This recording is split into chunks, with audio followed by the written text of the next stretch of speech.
अधिक मास विशेष ऑफर्स फक्त कैलास अडगावकर ज्वेलर्समध्ये. 15 मे ते 15 जून दरम्यान चांदीच्या मजुरीवर 50% सूट आणि सोन्याच्या मजुरीवर 30% सूट. आजच भेट द्या कैलास अडगावकर ज्वेलर्स, दत्त मंदिर बस स्टॉप, नाशिक रोड.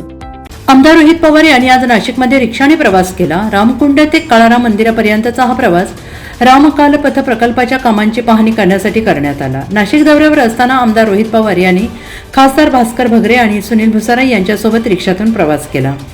रामकाल पथ प्रकल्पामुळे परिसरात सुरू असलेल्या कामांचा प्रत्यक्ष अनुभव घेण्यासाठी हा रिक्षा प्रवास करण्यात आला. यावेळी स्थानिक परिस्थितीची त्यांनी पाहणी केली. दरम्यान नाशिकमधील रस्त्यांच्या कामांवर रोहित पवार यांनी टीका करत यामागे भ्रष्टाचार आहे, सत्ताधाऱ्यांचा मलिदा खाण्याचा प्रयत्न आहे असा आरोप रोहित पवार यांनी केला.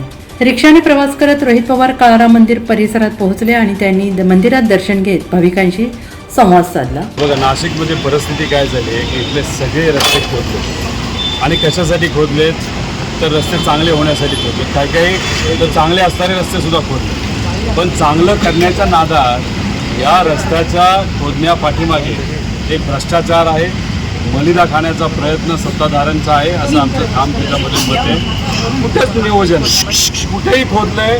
सामान्य लोकांना खूप मोठी अडचण झालेली आहे. आज जर चुकून पाऊस आला तर लोकांना येणं जाणं सुद्धा अडचणीचं तिथं ठरणार आहे. आता याच्या मागे काय भ्रष्टाचार, कशा पद्धतीने भ्रष्टाचार केला पुढच्या काही दिवसांमध्ये मी बोलणारच आहे.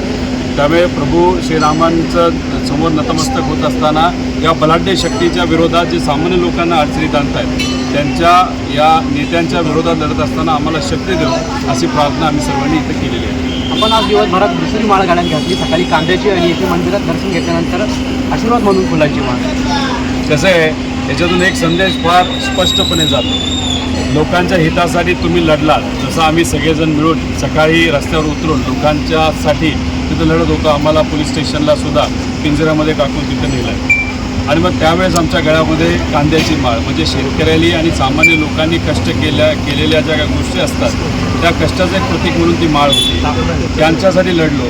काही प्रमाणात यश आलं आणि यश आल्यानंतर प्रभू श्रीरामांचं दर्शन घेण्यासाठी आल्यानंतर त्यांच्या चरणी अर्पण केलेली एक फुलाची हाळ ही आमच्या गळ्यामध्ये घातल्यात आली. त्याचा अर्थ माणुसकीसाठी तुम्ही लढला तर प्रभू श्रीराम असतील आणि सगळेच देव आणि सर्व ईश्वरी ताकद आणि अध्यात्म हे आपल्याबरोबर असतं हे कुठे सिद्ध होतं. पण देवापुढे हात जोडले, नमस्कार केला, डोळे मिटले होते. काय मागितलं? यंदा पाऊस येणार नाही असं सांगण्यात येतं. त्यामुळे प्रभूंच्या पुढे नतमस्तक होऊन त्यांना विनंती केली, प्रार्थना केली की जे काय अंदाज काढलेत पावसाचे ते सगळे खोटे ठरू दे.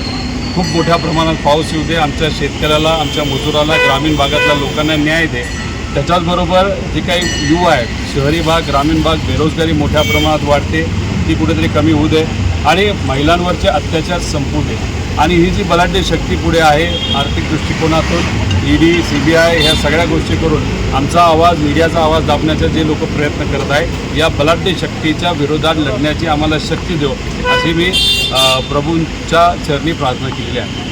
दादा, ह्या मंदिराची एक दादांची आठवण आहे. विधानसभेच्या अगोदर अजितदादा मंदिरात आले होते. कपिल, एक ती आठवण काय आहे, दादांच्या बाबतीत जर बोलायचं पवार साहेब पण आणि दादांनी सुद्धा बऱ्याच विकास आराखड्याच्या माध्यमातून बरेच जे काही प्रमुख देवस्थान आहे विकास आराखडा करत असताना प्रामुख्याने फायनान्स मिनिस्टर म्हणून त्यांनी खूप मनापासून तिथं लक्ष दिलेलं आहे.